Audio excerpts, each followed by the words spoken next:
midi. Bonjour. Donc, bonjour, bonjour les gens dans la salle, bonjour les gens sur le Zoom.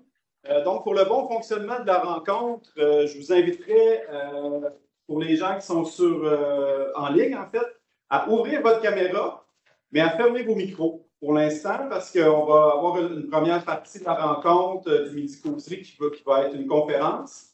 Une présentation, donc, puis ensuite, on pourra vous donner la parole en alternance, les gens qui sont en ligne, les gens qui sont ici dans la salle. Donc, vous allez voir tout à l'heure, vous êtes une vingtaine de personnes en ligne, vous êtes peut-être une quinzaine en personnes, donc on est un beau groupe de 35-40 personnes là, qui sommes réunis aujourd'hui. Donc, bienvenue à ce 5e Midi-Causerie de la saison. Bienvenue à ce premier Midi-Causerie en mode hybride. Donc, on espère que ça se passe bien. On a fait tous les tests nécessaires pour s'assurer que ça roule bien, qu'on ait vraiment l'impression d'être tous ensemble. Je me présente, je suis Jason Fournier, je suis coordonnateur d'activité à l'Institut EDS. Et aujourd'hui, je vais co-animer avec Jean-Frédéric Morin, qui est professeur titulaire au département de sciences politiques et il est aussi titulaire de la chaire de recherche du Canada en économie politique internationale. Donc, il co-organise aujourd'hui cet événement-là avec nous. Donc, moi, je vais m'occuper, là, je prends parole devant le groupe, mais après, je vais avoir un rôle un peu plus effacé avec les gens qui sont en ligne. Donc, je vais pouvoir prendre des tours de parole avec vous un peu plus tard. Donc, je céderai sans plus tarder la parole à Jean-Frédéric, qui va aussi nous présenter notre conférencière. Merci beaucoup, Jason. Donc, effectivement, Jean-Frédéric Morin. Alors, j'ai le plaisir de vous présenter la professeure Amandine Orsini, qui nous vient de l'Université Saint-Louis à Bruxelles. C'est un plaisir parce que ça fait déjà au moins une quinzaine d'années qu'on travaille ensemble. On a tous les deux des adolescentes et ni l'un ni l'autre avions des enfants lorsqu'on a commencé ça devient faire une quinzaine d'années qu'on travaille ensemble. Amandine travaille, c'est une professeure de relations internationales. Elle travaille particulièrement sur la politique internationale de l'environnement.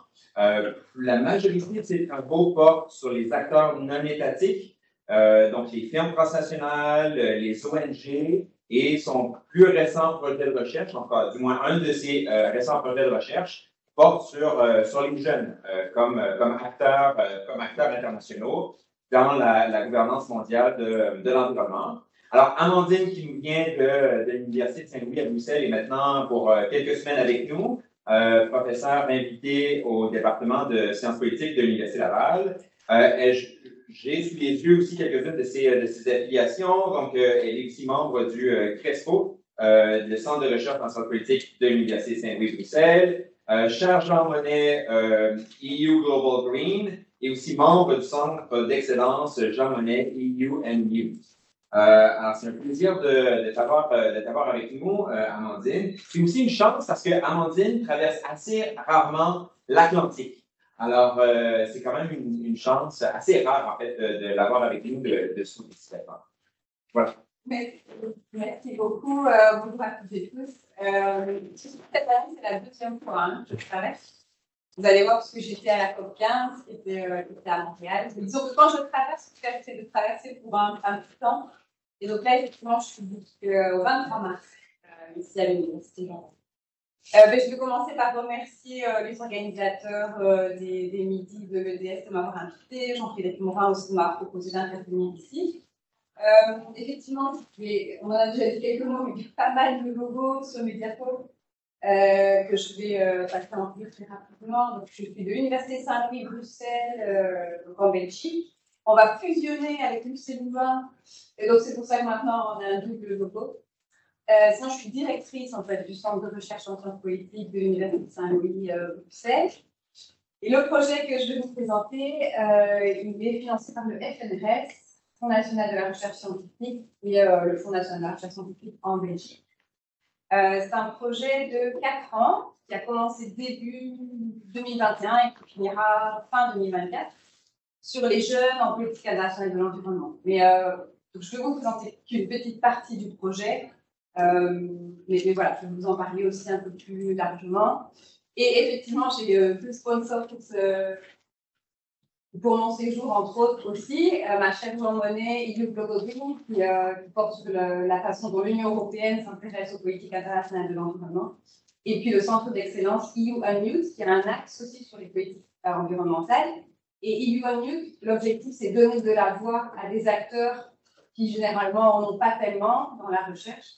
Et c'est pour ça que dans le cadre de ce projet-là, je parle, moi, des jeunes en politique internationale, dans le cadre de l'environnement. Alors, mon projet du FNRS, il a un certain nombre de points de départ que j'essaie de représenter ici. Mais principalement, comme le mentionnait Jean-Frédéric Morin, moi, ça fait quand même quelques années, ça ne me rajeunit pas, que je m'intéresse aux politiques internationales de l'environnement. Et ce que je constate, c'est l'engouement récent, surtout des médias, sur la question des jeunes en politique internationale de l'environnement. Je pense que tout le monde reconnaît Greta Thunberg, où on en a beaucoup entendu parler, on continue à en entendre parler. Elle a, vous savez, lancé le mouvement Fridays for Future avec le grève pour le climat. Et tout un tas, du coup, elle a lancé tout un tas de mouvements sur ces questions d'environnement. Moi, ce qui m'a interpellée par rapport à tout ça, c'est que dans les médias, on a l'impression que l'image en fait, de la jeunesse dans les politiques internationales de l'environnement qui est véhiculée est assez spécifique et s'organise, d'après moi, en fait, mon intuition, autour d'idées reçues.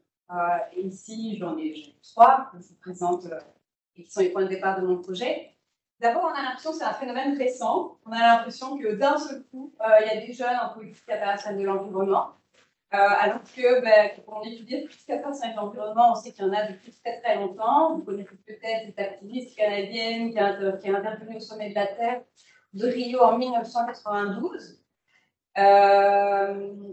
Je pense à la session d'ouverture du sommet de la Terre. Et en fait, si on écoute Greta Thunberg aujourd'hui, on a vraiment retrouvé le même type de discours qu'à l'époque, donc en 1992. Donc moi, je sais que c'est pas un engagement récent. Donc c'est aussi pour ça que j'ai décidé d'étudier ça. On a l'impression, quand on entend à nouveau les médias et tout ce qui est dit sur les jeunes en politique internationale de l'environnement, qu'on est dans un engagement politique de type informel. Donc ça veut dire quoi? Manifestation, pétition, des actions de blocage, etc. Donc plutôt de l'attitude de protestation. Alors que, à nouveau, quand on suit les négociations internationales, on sait, et je vais vous montrer, et vous savez déjà, qu'il y a énormément d'acteurs de la jeunesse ou de jeunes qui suivent les négociations de façon formelle. Donc, ils participent vraiment aux négociations internationales. Et puis, à nouveau, on a l'impression, quand on regarde toutes ces manifestations et quand on regarde tous ces slogans, et on reviendra dessus, parce qu'il y en a aussi pendant les négociations internationales, qu'on a une jeunesse qui s'oppose et qui est une force d'opposition, sans forcément être proactive. Donc on a cette image un peu du jeune rebelle qui va juste tout remettre en cause, mais qui n'est pas vraiment constructif. Alors qu'à nouveau, si on regarde les documents qui sont produits par ces jeunes impliqués dans les négociations internationales, en fait, il y a plein de propositions concrètes par rapport à ces négociations. Donc voilà, donc moi je me suis dit, il faut surfer sur la vague en fait, médiatique des jeunes en politique internationale de l'environnement. Mais ce serait pas mal d'essayer de revenir un peu sur cette image que ces médias nous donnent de la jeunesse.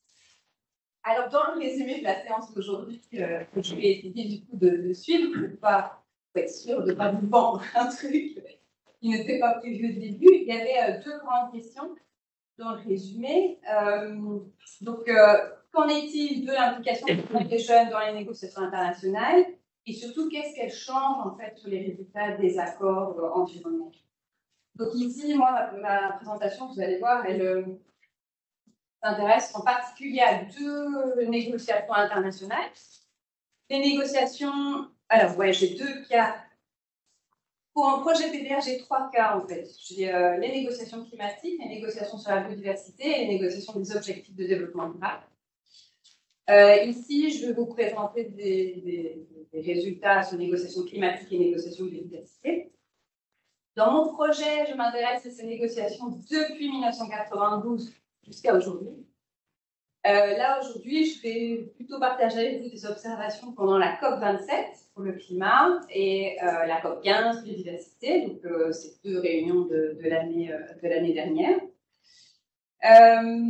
Et voilà, en termes de méthodologie, donc j'ai une collaboratrice quand même de recherche, Kitan Kang, que vous voyez ici. Je ne sais pas si je peux vous développer ça, c'est pas grave.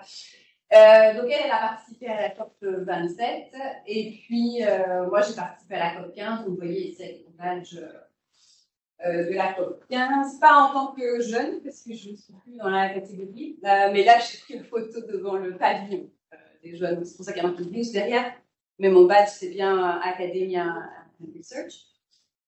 Donc Kikan a couvert la COP 27 et puis j'ai couvert la COP 15 et puis elle a pris le relais aussi un petit peu pour la COP 15. Donc, on a participé aux négociations, on a pris contact évidemment avec les représentants de la jeunesse, donc les badge youth. On a participé à leur réunion de coordination, etc. Et on a fait sur les deux COP une centaine d'entretiens, principalement avec des jeunes, des acteurs de la jeunesse. Je n'aurai pas le temps de tout vous expliquer, on pourra revenir sur pourquoi je dis acteurs de la jeunesse plutôt que jeunes, éventuellement si ça vous intéresse. Donc ici, ça va être plutôt des résultats. Autre chose aussi, c'est que ça s'est passé il n'y a pas si longtemps que ça, donc on n'a pas encore eu le temps, je peux vous dire, de retranscrire nos 100 entretiens. Donc ce que je vais essayer de partager avec vous, c'est un peu les grandes lignes, les grandes lignes de force qu'on a l'impression qu'ils ressortent de notre travail. Évidemment, on aura un tout petit peu plus de temps pour avoir des données vraiment plus précises. Et puis ici, ça va être plutôt des résultats un peu empiriques. Qu'est-ce qu'ils font pendant la négociation, qu'est-ce que ça change. Évidemment, dans le projet, il y a tout un volet théorique. Comment on conceptualise, par exemple, les jeunes comme acteurs politiques en politique internationale. Alors ça, si ça vous intéresse, je fais une présentation plus tard, pendant mon séjour, sur cette question-là, de la littérature en relations internationales qui parle des jeunes. Et puis, ici, ça va être vraiment les jeunes qui participent aux négociations, mais sans se focaliser sur une origine en particulier. Et à nouveau, si ça vous intéresse, et comme je suis basée à Bruxelles, je suis plus particulièrement les jeunes européens. Et puis Kikan, elle est sud-coréenne, donc elle suit plus particulièrement les jeunes plutôt de la région Asie. Donc un jour plus tard, dans mon séjour, je vais présenter sur les jeunes plutôt européens. Aujourd'hui, il n'y a pas de cadre géographique spécifique. Je sais aussi que je suis que 20 minutes, alors j'essaie d'aller vite, donc je me suis si ça va trop lentement. Donc, qu'en est-il de leur implication formelle dans les négociations internationales? Alors, rapidement, ça, c'est quoi? C'est deux graphiques qui montrent le nombre d'acteurs de la jeunesse dans les COP. Alors, à gauche, c'est les COP climat, à droite, c'est les COP biodiversité. Et vous avez les nombres absolus en bleu, et puis vous avez la proportion en orange. Donc, la proportion, c'est quoi? C'est le pourcentage, en fait, d'acteurs de la jeunesse par rapport au nombre total d'observateurs aux négociations internationales. On n'a pas rajouté encore les données de la COP 27 et de la COP 15. Mais la COP 15, on sait qu'il y a eu 130 jeunes enregistrés avec un badge Youth dans le cadre de GIDIN, c'est la Global Youth Diversity Network, c'est le réseau international des jeunes dans les négociations de diversité, et qu'il y avait eux ils disent entre 100 et même 200 jeunes Canadiens à la COP 15. Donc, si on fait 130, on va dire plus 150, on a 280. Donc, vous voyez qu'en fait, pour la COP 15, on serait en nombre absolu, on aurait la plus grande délégation de jeunes jamais représentés dans les négociations de diversité. Pour la COP 27, nos intuitions et nos données sont que, pareil, on doit avoir un nombre très important de jeunes qui ont participé à la COP 27, qui étaient pourtant donc, en Égypte, à Sharm el-Sheikh. Et ça, ce n'était pas forcément facile. Pour la société civile en général, pour s'organiser, et donc aussi pour nos jeunes, mais a priori, donc, ils étaient voilà, en nombre. Ces graphiques, moi, ils m'aident, puis je pourrais vous expliquer aussi comment on les fait, évidemment, mais ils m'aident à déjà déconstruire ma première idée dessus, donc c'est absolument pas nouveau. En fait, depuis la première COP climat, alors, biodiversité, ça prend un peu plus de temps, comme à partir de la COP 5, on a des acteurs politiques qui représentent la jeunesse dans les négociations internationales. Ça fait des années, ça fait des décennies. Ce qu'on constate aussi, alors évidemment, il y a le cas particulier de la COP 15. Pour les négociations de climat, on voit quand même effectivement leur nombre a tendance à augmenter au cours du temps, surtout en proportion. Et en fait, à nouveau, si on faisait la COP15 pour biodiversité, on constaterait la même chose. Donc, ce n'est pas un phénomène récent. Par contre, c'est vrai que c'est un phénomène qui prend de l'ampleur. C'est pour ça que je pense que c'est intéressant, évidemment, d'analyser.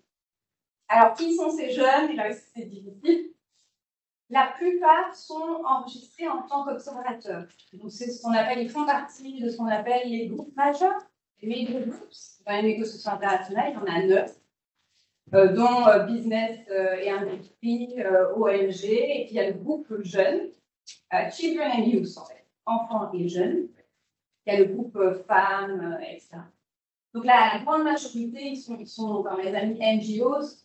En fait, ils sont affiliés à des organisations, souvent des ONG, et ils sont observateurs des négociations internationales. Ce qu'on voit aussi, c'est que, vous savez, vous connaissez peut-être, il y a un certain nombre de ce qu'on appelle les National Youth Delegates. Alors ça, c'est des jeunes qui font partie des délégations nationales, donc certaines délégations incluent des jeunes dans la délégation, avec vraiment un label de jeunes. Il y a un programme des Nations Unies qui s'appelle le UN National Youth Delegate Program qui a été créé en 1995. Mais il n'y a rien d'obligatoire, c'est pas volontaire que les délégations peuvent inclure des jeunes dans leur délégation. Et puis il n'y a pas non plus de format officiel pour leur participation. Donc ça varie énormément. Dans les négociations internationales, souvent ce qu'on remarque, c'est qu'il y a certaines délégations qui sont très inclusive par rapport à la jeunesse. C'est le cas par exemple de l'Allemagne, c'est le cas des Pays-Bas, c'est le cas de certains pays scandinaves, où là les jeunes inclus dans les délégations ont vraiment un rôle de négociateur. Mais il y a aussi beaucoup de délégations qui n'ont pas de youth delegate. C'était la France, je suis française, ou en tout cas très tardivement, et ou qui en ont, mais ils ont un statut à part au sein de la délégation. Ils ne sont pas vraiment négociateurs. Et puis il y a tout un tas de formats, donc je ne sais pas trop le temps de parler. Il y en a un peut-être dont je peux vous parler, qui est le fait qu'à la COP27, c'est pour la première fois, la CNU, Convention cadre des Nations Unies, je ne sais pas c'est le nom en français, la CNU, Convention cadre, ouais, a pour la première fois désigné ce qu'on appelle un Youth Envoy, un envoyé pour la jeunesse. Et dans ce cas-là, c'est le secrétariat de la Convention en fait, qui nomme cette personne. Donc, dans tout ce qui est UN, les Intergovernmental Organizations, il y a des statuts comme ça spécifiques. Certaines organisations internationales ont un représentant de la jeunesse. Ok. Ce que je dois vous dire aussi, c'est que cette implication formelle, elle passe par deux grosses coalitions, par deux grosses plateformes transnationales. Au niveau, à nouveau, j'ai mes deux négociations là, en tout cas de la Nations Unies de changement climatique et CDD. Alors, au sein de la CNUC, la plateforme pour les jeunes, elle s'appelle Gambo. Je ne sais pas si vous la connaissez. Elle a été créée en 2009. Donc, à nouveau, on voit que ce n'est pas récent. Ça fait quand même longtemps. Active depuis 2011. Et donc, voilà, sachant que Children and Youth, c'est un groupe majeur qui a été devenu dès 1989. Alors, Biango, c'est du coup la plateforme officielle de représentation des jeunes au sein du CNUC. Et depuis 2005, Biango, quelques jours avant chaque COP, organise ce qu'ils appellent la COI, Conference of Youth, la conférence des jeunes, et depuis 2005. Donc, par exemple, ici, on avait la COP 27, et puis Kitane, elle a aussi participé à la COI 17. Donc, quelques jours avant la COP, depuis 2005, on a ce qu'on appelle des COI. Et les COI, c'est quoi? C'est justement un rassemblement de tous les acteurs de la jeunesse qui sont intéressés dans la COP, avec beaucoup aussi qui participent ensuite à la COP. Il y a des innovations assez récentes. À la COP 27, c'est la première fois, je ne sais pas si vous avez déjà participé à des COP, mais en marge des négociations internationales, il y a aussi d'événements qui sont dans des pavillons. Et en général, les pays ont chacun leur pavillon dans lequel ils organisent des conférences, des débats, etc. Et donc, pour la première fois à la COP27, a été créé un pavillon pour la jeunesse. Je vous ai dit, première fois COP27, on désigne un Youth Envoy pour la COP. Et puis, c'est assez Intéressant, c'est la symétrie avec les deux. Donc, pour climat, c'est GANGO. Pour biodiversité, c'est ce qu'on appelle GBIN, la Global Youth Biodiversity Network. Créé en 2010, actif depuis 2012. Ce qui est intéressant, c'est que la personne qui a créé GBIN était membre de GANGO avant, dans les négociations climat, et s'est dit, OK, on va créer la même chose pour biodiversité. Donc, voilà, il y a plein de choses intéressantes. Et dans le cadre de la CDB, il n'y a pas les CROI pour la biodiversité, mais il y a eu quand même plusieurs sommets de la jeunesse avant les COP. Et surtout, avant la COP 15, il y a eu ce qu'on a appelé le Youth Summit. Donc, par exemple, moi, avant d'aller à la COP, les jours de la COP, les 2 jours avant, j'ai participé au Youth Summit. Donc, à nouveau, qui rassemble tous les jeunes qui sont soit intéressés par la COP, soit qui vont. Première fois aussi, dans les négociations de biodiversité, qu'il n'y avait pas de la jeunesse qui est prise pour la COP 15. Et puis, je vous les ai mis entre parenthèses juste parce que je vous ai dit que j'allais vous parler de leur implication formelle. Mais en match des COP, il y a toujours des événements. Donc, pour la COP 27, il y a eu une marche pour le climat, en marche de la COP. Et je ne sais pas si vous avez participé ou entendu parler, mais pour la CDD, il y a eu la marche pour le vivant. Et dans les deux cas, GANGO ou GBIN sont aussi appelés à organiser ces marches, même si elles sont un peu plus en marche des négociations d'affaires. Et c'est de leur vie. Ici, c'est le pavillon de la jeunesse à la COP 15, biodiversité. Et ça, c'est le pavillon Youth Pavilion à la COP 27. Alors, pour en parler, il y a eu pas mal de critiques du Youth Pavilion à la COP 27. Parce qu'il y a plusieurs qui disaient que ça ressemble, tu sais, dans les restaurants, ce coin pour les enfants. Effectivement. Et en fait, quand on suit, par exemple, les processus dans les deux types de négociations, c'est vrai qu'il y a des dynamiques très différentes entre biodiversité et climat. Donc voilà, un peu infantilisant. Il y en a qui ont dit que ça me va. Ok, vraiment rapidement, les deux plateformes en fait s'organisent de façon extrêmement cohérente et précise pendant les négociations internationales. Moi, pour mon doctorat, Jean-Frédéric Morin le mentionnait, j'ai étudié en fait les industriels dans les négociations biodiversité. Alors, c'était il y a quelques années. Mais pour comparer avec la jeunesse, voilà, moi je trouve qu'ils sont extrêmement bien organisés. Donc, GBIN ou GANGO, il y a des points focaux. Il y a un point focal pour le nord, un point focal pour le sud.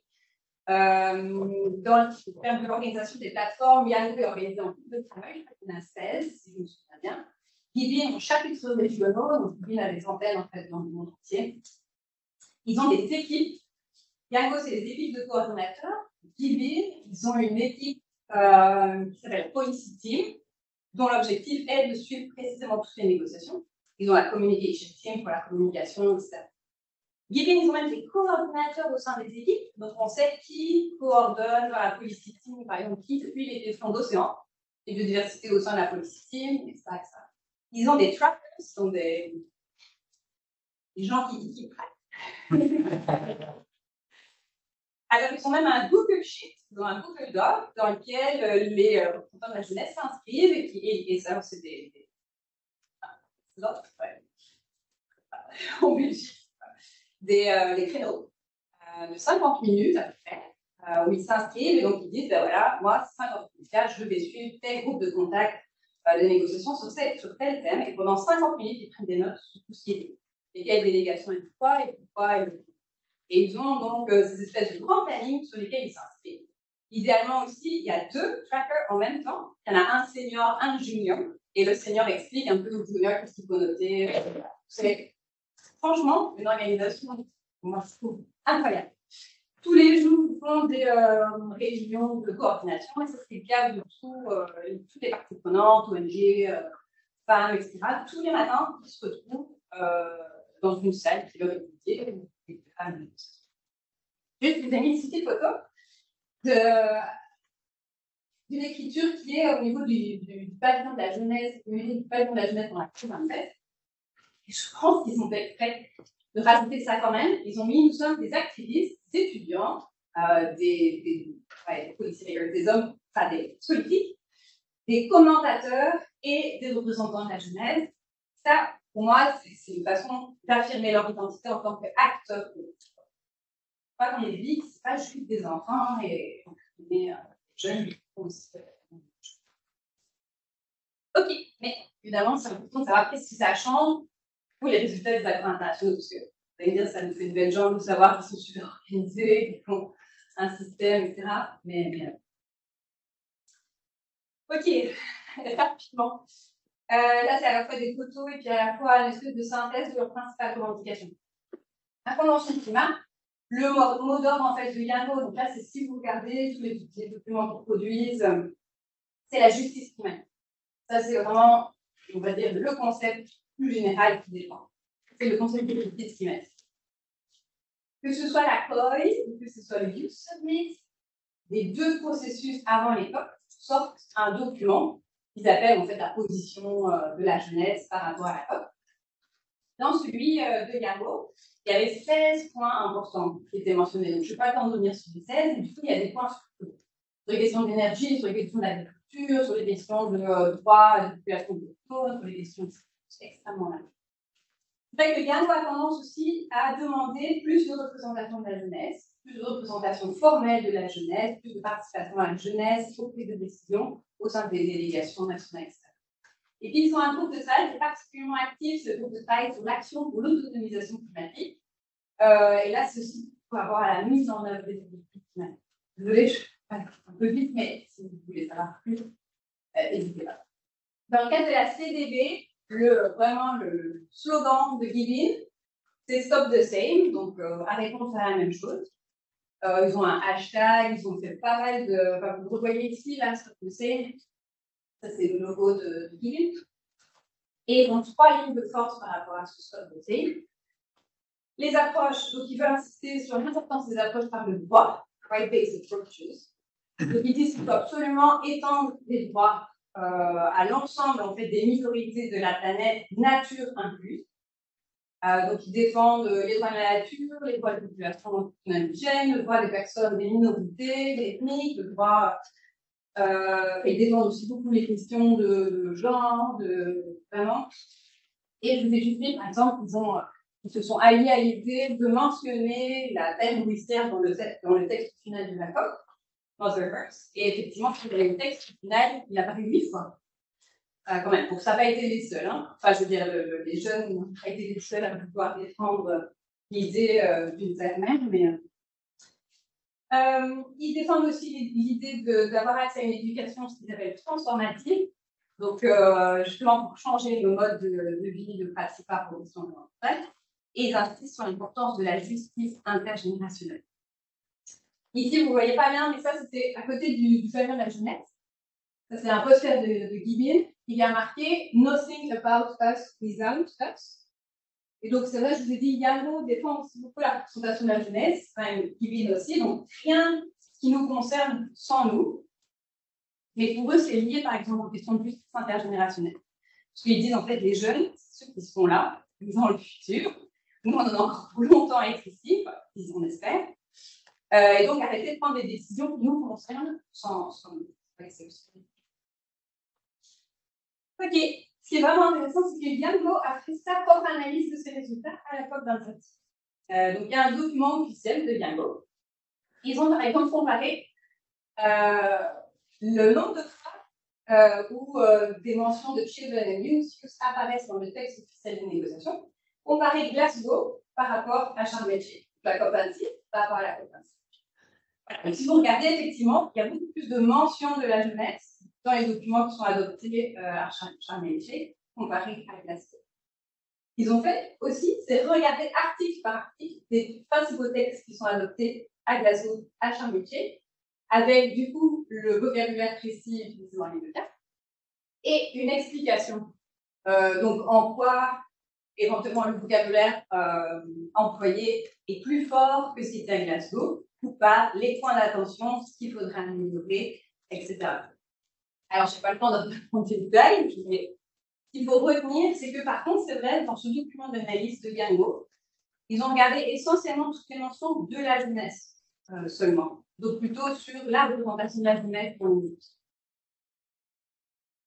Si on regarde Givin, Libye n'a pas produit de documents qui indiquent ce qu'ils ont obtenu pendant les négociations internationales, mais si je reprends les 3 grands points qui défendent, donc une approche par le droit, une éducation transformative et la justice intergénérationnelle, il y a 2 objectifs, des objectifs pour 2030 qui mentionnent les jeunes, mais surtout des demandes faites par Kibin, donc représentation, participation à la prise de décision, pleine, équitable, inclusive, effective, etc., etc.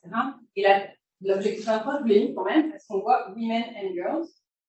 Et ça, c'est vrai que très souvent, il y a un groupe collabore, je vous ai dit, avec le groupe des femmes.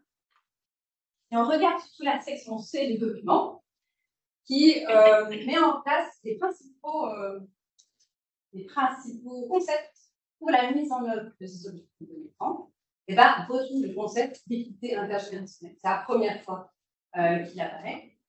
Il est défini. Et ça, je vous le dis peut-être que ça vous intéressera. Je pense que j'ai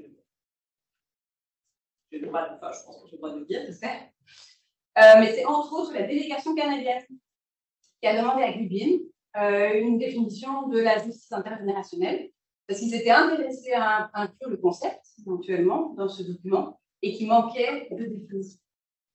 On retrouve aussi un objectif sur l'éducation, alors ça ne dit pas transformative education, mais il y a bien transformative dans la définition de formal education, et puis on retrouve aussi l'objectif.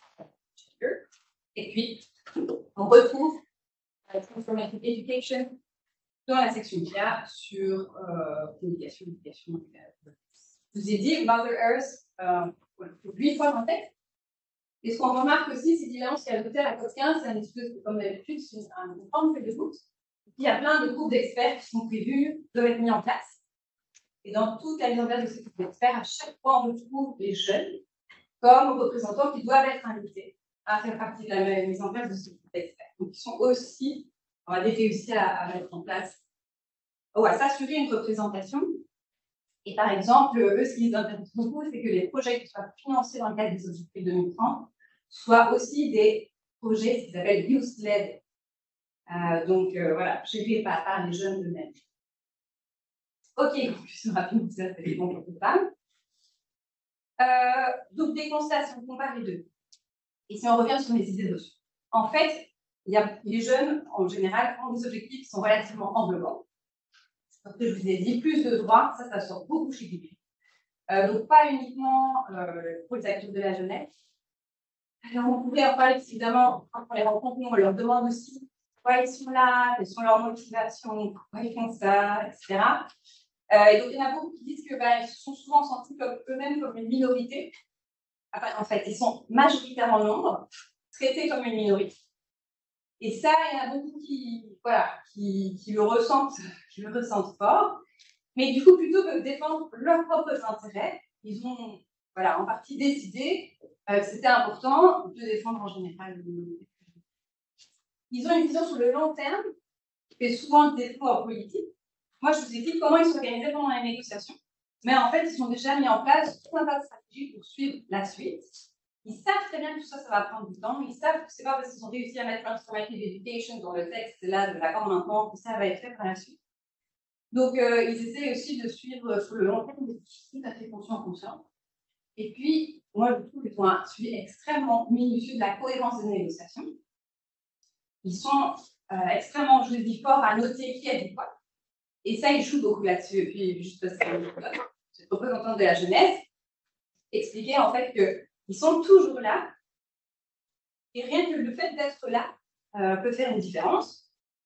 Et ils jouent un peu là-dessus. Donc, elle expliquait, moi, il y a des négociateurs qui sont en train de discuter de trucs importants pour la planète. Je suis là à côté, je les regarde avec mes petits yeux, un peu comme le petit pingouin, petit mignon qui vous regarderait, alors que vous êtes en train de négocier sur la fonte des glaces. Vous voyez. Et elle me disait, je pense que quand même, ça a un effet. Donc, il y a des différences entre l'espace du climat et l'espace de la biodiversité pour la représentation des jeunes. Je n'ai pas trop le temps de vous en parler, mais de ce qu'on observe, vous voyez peut-être que le climat aurait à apprendre de ce qui se passe à la biodiversité, mais voilà, c'est un peu, il y a tellement de paramètres différents, c'est un peu. Je voulais juste finir quand même en disant que ce qui est incroyable aussi, pour revenir, je pense, ça, c'est que tous ces jeunes sont des volontaires. Donc, en fait, on est face à un acteur politique qui défend tout un tas de choses, qui produit tout un tas de papiers et qui est principalement là sur une base volontaire. Il n'y a pas de financement, ce n'est pas dans les ONG, donc ça peut être le travail principal. Souvent, les substances d'emploi, ils sont étudiants, ils loupent des cours, ils loupent l'université. Alors, on peut discuter voilà, à nouveau de quoi ils ont fait, de fond, quelles sont leurs motivations.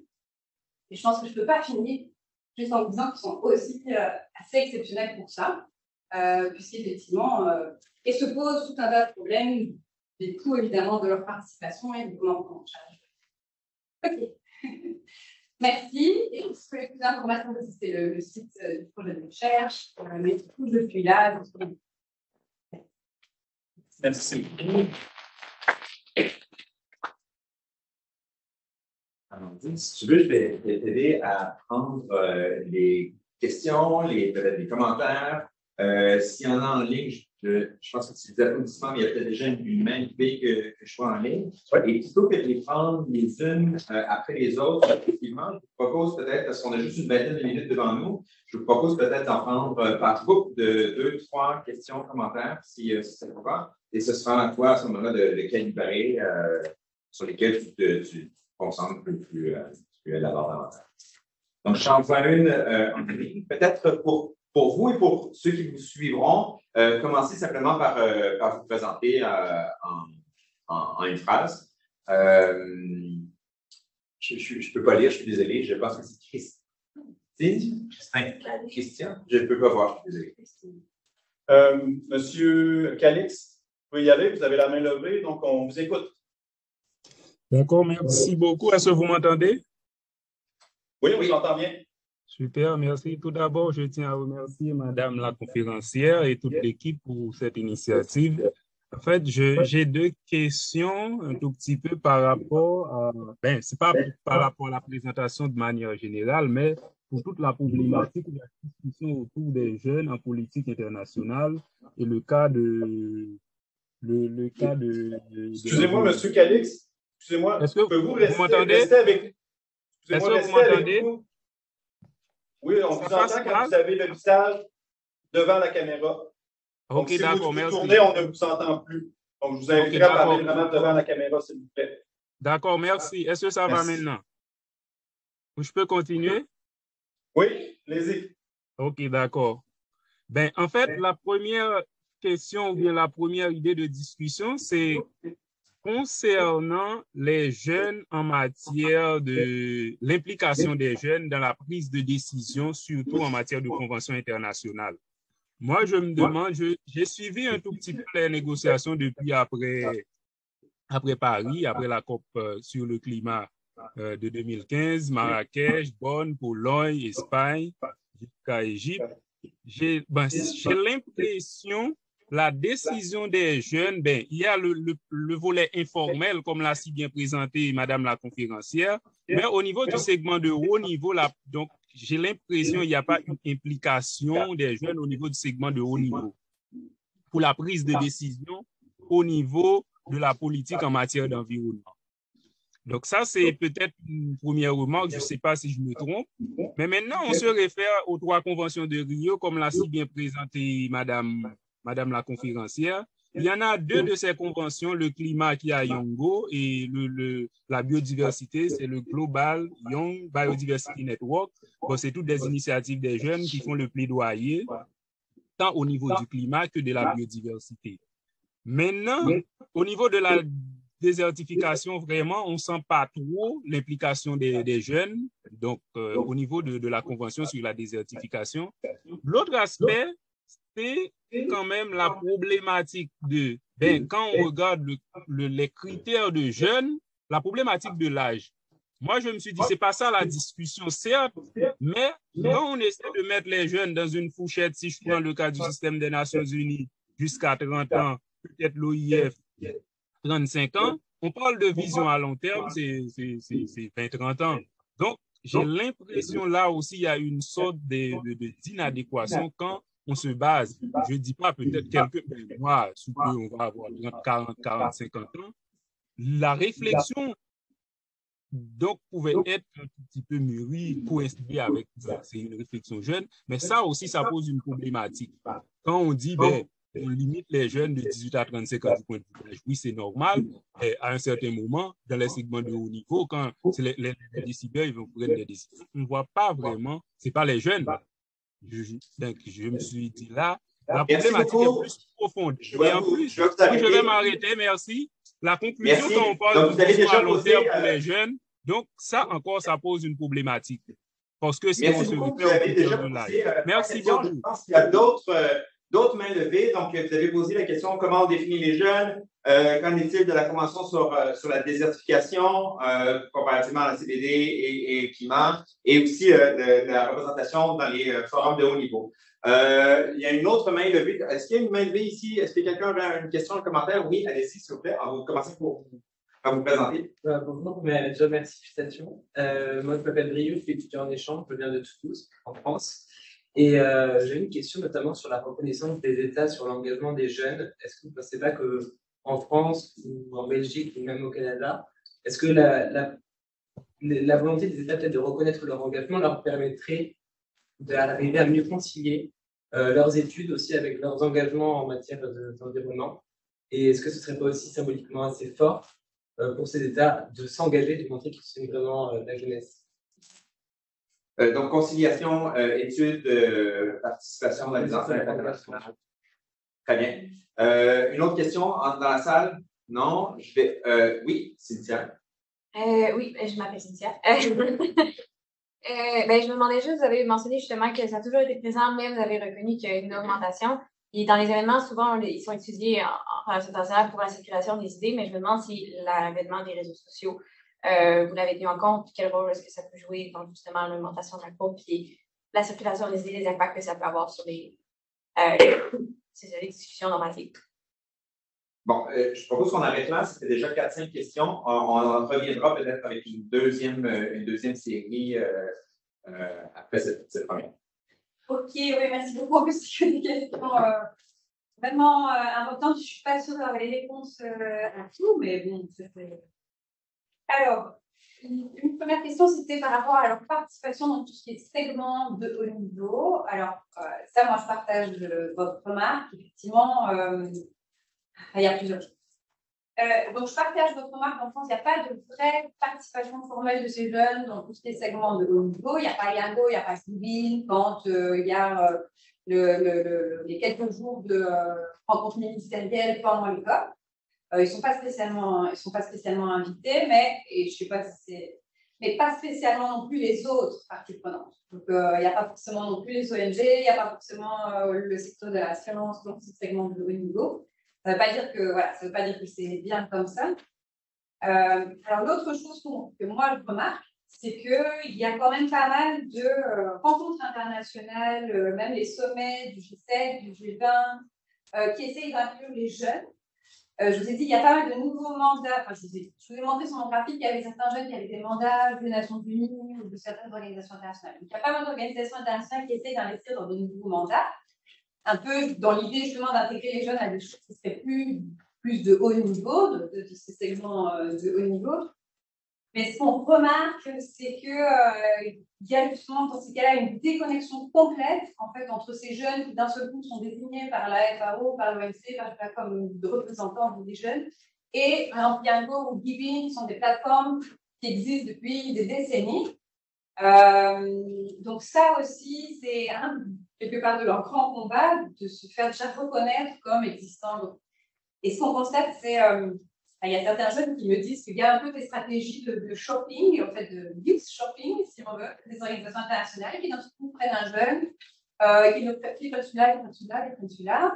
Ils arrivent aussi assez facilement, comme il y a beaucoup de temps de la jeunesse, un peu à choisir les jeunes qui veulent. Et donc ça, c'est un point d'attention, en tout cas, de ces grandes plateformes.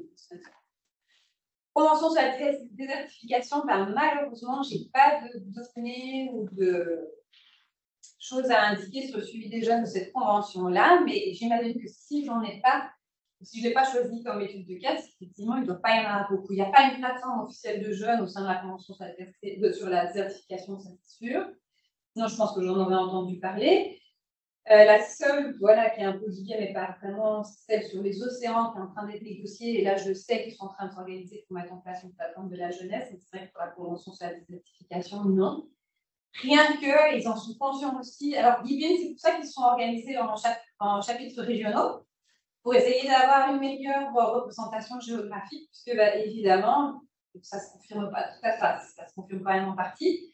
Moi, les jeunes que je rencontre en négociation internationale, souvent, c'est quand même des jeunes des pays de l'OCDE, des pays du Nord, des pays développés. Donc, ils essayent, évidemment, et voilà, malheureusement, il y a moins d'intérêt pour les questions de désertification de ce côté-là. Le problème de l'âge, alors ça, c'est super intéressant aussi, parce que dans le cadre de la Convention climat, la limite, c'est 35 ans. Pour la diversité, c'est 30 ans. On a des limites d'âge comme ça qui sont un peu arbitraires.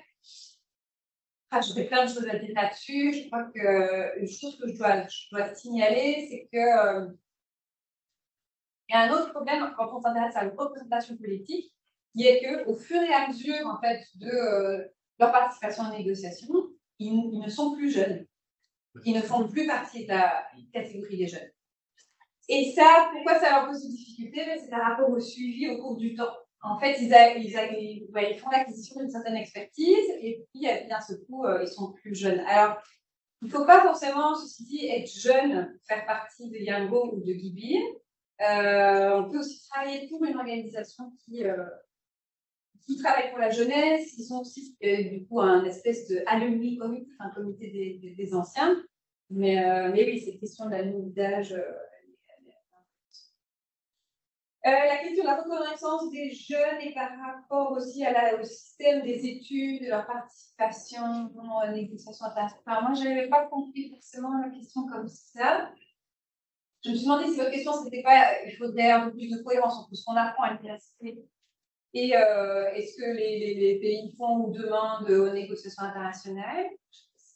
Moi, c'est un peu c'est ça, mais c'était davantage sur le fait que beaucoup de jeunes voudraient peut-être aussi s'engager, mais parfois il y a un choix aussi à faire entre les études ou ses convictions. Et la question de la reconnaissance de leur engagement pourrait d'une part être vraiment symbolique et soutenir, impulser le mouvement, et aussi arriver à concilier le temps et entre les études et leur engagement. Donc effectivement, moi, les jeunes que j'ai rencontrés, il y en a très peu qui sont sur des statuts confortables, on va dire. J'ai vu pas mal de jeunes Canadiens qui me disaient là, je suis en session d'examen. Ils étaient à Montréal, ils sont en session d'examen. Donc je leur disais, en fait, comment? Tant pis, on se fait des examens, ou alors vite, on s'absent derrière. Mais ils m'ont dit aussi, mais voilà, c'est la COP 15, ça arrive une fois tous les 2 ans, une COP d'université, ça dure 15 jours. Tant pis. Mais c'est sûr qu'il y a ça. Et puis, il y en a d'autres, sinon, qui essayent. Et ça aussi, je pense, par rapport à la limite d'âge, c'est vraiment important. 30 ou 35 ans, mais ça veut dire quoi? Ça veut dire que quand même, il y a la plupart de ces jeunes, c'est des adultes. Pourquoi je dis ça? Parce que Greta Thunberg, donc ils sont aussi en lien avec Greta Thunberg, il y en a plein qui la connaissent, mais elle a tendance parfois à accuser les gouvernements d'avoir des comportements un peu d'enfants, infantiles. Elle fait souvent cette opposition entre enfants, adultes. Et il y en a dans Yango ou Gibin, c'est contre-productif, parce que ça donne l'impression que children and youth, c'est des enfants. Mais en fait, il y en a plein, c'est des adultes. Ça, je suis ah oui, et donc il y en a beaucoup qui travaillent, et qui travaillent pour des ONG, pour des productions. Donc il y en a qui ont posé des comptes sans sol. Voilà, moi je suis absolument bien à la COP 15 pour diversité, tant pis. J'ai pris 15 jours de congé, j'ai négocié ça avec mon employeur, je ne serai pas payée pendant ça. Mais à nouveau, c'est fou, mais ils ont vraiment ce raisonnement, mais ça arrive qu'une seule fois. Si j'y vais pas maintenant, voilà. Et donc, voilà, ils considèrent que ça. C'est vrai qu'il y a des choses là-dessus. Et les réseaux sociaux pris en compte, ça, mais quelque chose dont je n'ai pas parlé, c'est que, et je pense que c'est logique, et puis si vous lisez des choses sur les négociations internationales, vous voyez ça de plus en plus, mais ils ont des réunions tous les matins, mais ils ont aussi plein de groupes WhatsApp, plein de groupes Telegram. Je veux dire, la Policy Team, elle a son groupe Telegram, ils sont tout le temps en train d'utiliser, en tout cas, les réseaux sociaux pour communiquer entre eux, ça c'est sûr. Ça fait des années, même avant la crise Covid, que avant, ils faisaient leurs réunions sur Skype, etc. Donc, Ils font des réunions en ligne. Ça, ils l'ont toujours fait. Parce que, à cause des fuseaux horaires, à cause des problèmes de visa, à cause du fait qu'ils n'ont pas de financement des fois pour aller au corps. Moi, toutes les réunions de coordination des jeunes le matin, il y en avait aussi qui étaient sur Teams. Et il y a des, aussi, parce que maintenant, une partie des négociations sont en ligne, il y a des trackers qui sont à distance, en fait, qui sont voilà, dans leur pays, ils leur font une connexion Internet, ils se passent devant leur ordi pendant 50 minutes, ils prennent des notes sur ce qui se passe pendant les négociations. Ça, ils l'ont toujours fait. Voilà, mais ils utilisent de toute façon les négociations, le stop the same, il y a le hashtag stop the same, ils ont fait que de parler de c'est vrai, pour la situation des idées, il faut aussi. Je crois que c'est une réponse. Oui, je pense que vous avez répondu à toutes les questions. Donc, on va y aller pour un deuxième et dernier tour de questions. En ligne, s'il vous plaît. Commencez à vous présenter. Monsieur Wally Kanga, vous avez la main, vous pouvez y aller, on vous écoute. Oui, bonsoir, est-ce que vous m'écoutez? Vous me saisissez? Oui, on vous entend. Ok. Une très belle présentation de la part de la dame. Et j'ai quelques questions et puis quelques suggestions à faire. Je vous suis depuis la République démocratique du Congo. Excusez-moi, je vais vous interrompre tout de suite. Vous avez mentionné quelques questions. Je vais vous demander d'en choisir une, s'il vous plaît, parce que le temps file. Est-ce que vous pourriez poser une question? Ok, j'ai posé une question. Ok. L'unique question que je suis en train de poser ici est de savoir, j'ai vu pendant l'exposé de la dame, elle a présenté des statistiques et des différentes participations de la jeunesse, suivant les différentes conférences des Nations Unies. Maintenant, sur quelle base avez-vous fait ou bien effectué ces statistiques? Est-ce que vous avez réalisé un échantillonnage concernant le nombre des individus à la COP? Vous avez vu les jeunes, vous avez vu par exemple les vieux, si on peut dire ça, les plus âgés, ou bien vous avez seulement, lorsque vous parlez de la COP ou bien de la JBN, vous avez pris l'échantillon de la jeunesse qui était représenté lors de la COP ou bien de la JBN. Une petite suggestion, moi je pense que les régions qui ont des plus grandes délégations de la jeunesse, ils ont au même moment un avantage, mais aussi ils doivent aussi avoir une grande responsabilité. Parce que lorsqu'on parle des conventions des Nations Unies sur les changements climatiques, la diversité biologique, vous allez voir qu'il y a certaines régions qui sont mieux représentées que d'autres. Moi, je pense que les régions qui sont plus représentées, ils ont un avantage, mais aussi doivent aussi, comment dirais-je, ils doivent aussi assumer une très grande partie des responsabilités. Merci beaucoup. 7 sur 7. Merci beaucoup. On va y aller avant de passer à une troisième question en ligne, peut-être à une deuxième question. Oui. Moi, c'est Marie-Frédérique Fortin, je travaille pour le réseau international étudiant pour le climat, donc ici.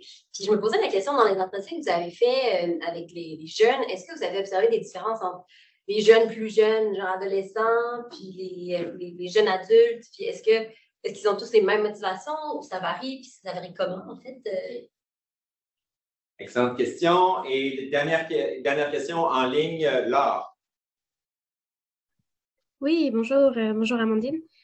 J'avais une question sur la coordination des groupes de jeunes en fait avec les autres groupes d'acteurs non étatiques, particulièrement les ONG. J'imagine on y pense intuitivement, mais peut-être aussi avec des groupes où c'est moins intuitif comme les groupes d'acteurs de l'industrie. Et je me demandais à quel point est-ce qu'ils alignent leur stratégie et leur discours sur ces autres groupes et comment ils réagissent aussi à certains nouveaux concepts qui apparaissent dans les COP. Je pense notamment à l'idée de solutions fondées sur la nature. Merci. Merci beaucoup, Laure. Excellente question. Ok, alors, la première question sur la base de données, comment les graphes sont établis, c'est vraiment intéressant. Donc d'abord, le travail se fait sur la base des listes de participants au COP. Donc, ce sont des listes publiques pour la plupart. Pour la biodiversité, il y en a certaines qui ne sont pas publiques, mais on les a obtenues auprès du secrétariat et de toute façon, on fait ce que je vous ai montré, des chiffres. Donc, on anonymise complètement en fait l'utilisation des données.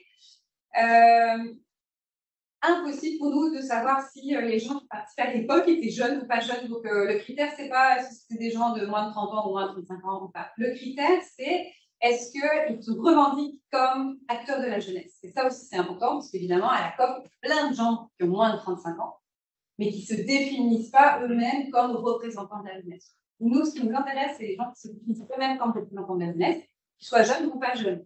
La plupart sont jeunes, enfin, je veux dire, pas les critères, mais il y en a aussi qui sont pas jeunes. Et ça, comment on a fait, comment on fait? Eh bien, on a regardé dans ces listes de participants. Alors, il y en a, et au fur et à mesure du temps, après 2009-2010, comme la création de Gargo et de Gibim, il y a aussi la création d'une section youth dans les listes de participants, comme il y a la section ONG, comme il y a la section business. Donc ça nous aide déjà, tous ceux qui sont dans youth, on les prend dans la base de données. Et puis sinon, on a fait des recherches par mots, code, quoi, jeune, youth, gang, girl, boy, dans les noms des organisations, jeunesse, enfin bref, dans toutes les langues, enfin, de langue, pour retrouver donc toutes ces organisations. Et puis l'autre chose, c'est que les gens parfois s'enregistrent avec leur nom, leur origine et leur fonction. Et donc tout ce qui est youth delegate, par exemple des fois Friends of the Earth, qui est une ONG, ils ont des youth delegates, enfin des youth representatives. Et donc, ça va être, je ne sais pas moi, Maria Testa, Friends of the Earth, et puis c'est une youth representative, et puis il y a ses coordonnées. Donc, on a fait des recherches par mots-clés, et on a codé toutes ces personnes qui, soit par leur fonction, soit par le nom de l'organisation, soit par l'affiliation de l'organisation, représentent, d'après nous, en fait, la jeunesse. Pour l'instant, on a ça. Une étape suivante qu'on voudrait faire, et ça répond un peu à votre question, on voudrait coder l'origine de ces gens et le genre. Parce que ça, c'est deux grandes questions importantes. La première, l'origine, c'est justement pour savoir d'où est-ce qu'ils viennent, ces jeunes. Alors, parfois, les listes de participants incluent les pays où sont basées les personnes, donc ça va être facile. Parfois pas, donc ça, c'est un peu plus compliqué, parce qu'il peut y avoir des gens qui ont des noms à consonance je sais pas, française, mais en fait, ils ne sont pas du tout basés en France.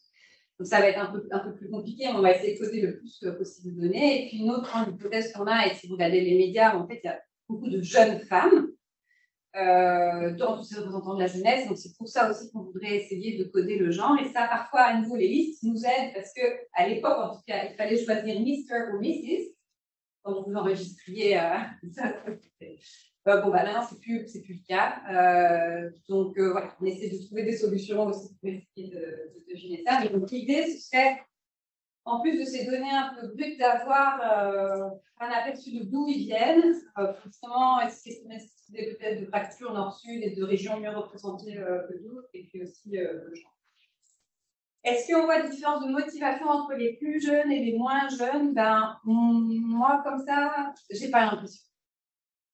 Moi, ce que j'essaie de ne pas être trop influencée par mon objet d'étude, mais moi, je les trouve dans tous les cas tellement matures, quoi. C'est, enfin, moi, je incroyable. En tout cas, ce qui est sûr, c'est qu'il n'y en a pas un qui hésite. Ils savent tous pourquoi ils sont là. Toutes et tous pourquoi ils sont là. Ils savent tous et tous ce que ça leur coûte. Ils savent tous et tous pourquoi ils le font quand même. Donc ça, c'est vraiment important. Les motivations, ce que je remarque, c'est qu'il y en a au moins deux grandes. La première, c'est des gens qui ont été face à des problèmes environnementaux dans leur jeunesse, voilà, là où ils vivent, etc. Ça. Et un deuxième grand facteur de motivation, finalement, c'est l'éducation. À l'école, dans le collège, dans le lycée, à l'université, ils ont eu des cours sur les questions d'environnement. Et d'un seul coup, ils se sont dit, mais c'est ça, en fait. C'est ça qu'il faut qu'on aille, c'est ça qu'il faut qu'on suive, c'est ça qu'il faut vraiment. Et il y a une troisième motivation que je vais remarquer, le fait d'avoir des enfants. Hein, parce que j'ai dit, il y en a quand même beaucoup qui sont adultes, 30-35 ans, ben, il y en a quand même qui ont des enfants. Et alors là, pareil. Moi, je me souviens très bien de cette représentante du Montpellier qui m'a dit, ben voilà, moi je suis devenue maman et je me suis dit, c'est plus possible. Je peux pas faire grandir mon enfant dans ces conditions. Et elle habite dans la capitale de la Mongolie, la pollution de l'air est terrible, les déchets partout. Elle me dit, en fait, je voyais mon enfant qui marchait à quatre pattes, quoi, dans la rue, et elle m'a dit, c'est pas possible, c'est sale partout. Donc voilà, moi je vois ces trois grandes motivations.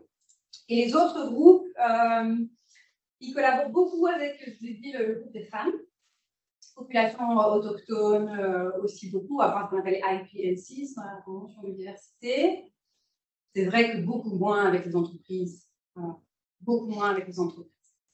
Et il y a un espèce de grand débat parce qu'il y a beaucoup aussi d'entreprises, un peu comme les organisations internationales, qui nomment ce qu'ils appellent les youth, les youth entrepreneurs, les jeunes entrepreneurs, les programmes de... Et on voit que ce n'est pas tout à fait la même philosophie ou les mêmes motivations que les jeunes de Yango-Guibé. Donc, ils ne sont pas fermés à ça. Mais en tout cas, ils ne sont pas tout à fait. Il n'y a pas encore beaucoup de communication entre ça. Merci beaucoup encore une fois, Amandine. C'était un plaisir de t'avoir.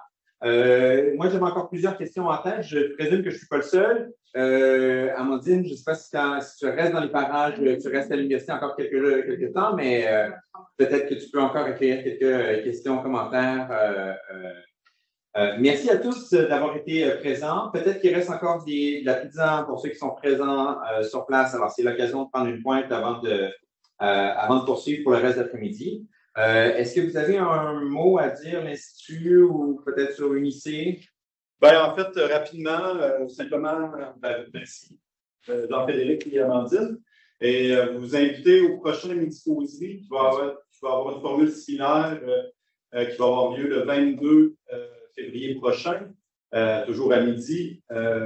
Donc, vous allez voir sur le site de l'Institut, ça va sortir sous peu. Donc, ce sera, on a une autre visite en fait d'Alexandre Brun, qui est un nouveau membre de l'Institut DS, qui est à l'Université de Montpellier, puis il va faire une présentation sur la renaturation des rivières urbaines. Il a travaillé notamment sur la rivière Saint-Charles. Donc, peut-être juste un petit mot pour vous inviter au prochain Midi-Causerie. Sinon, écoutez, merci beaucoup pour cette présentation. Puis, merci, Amandine.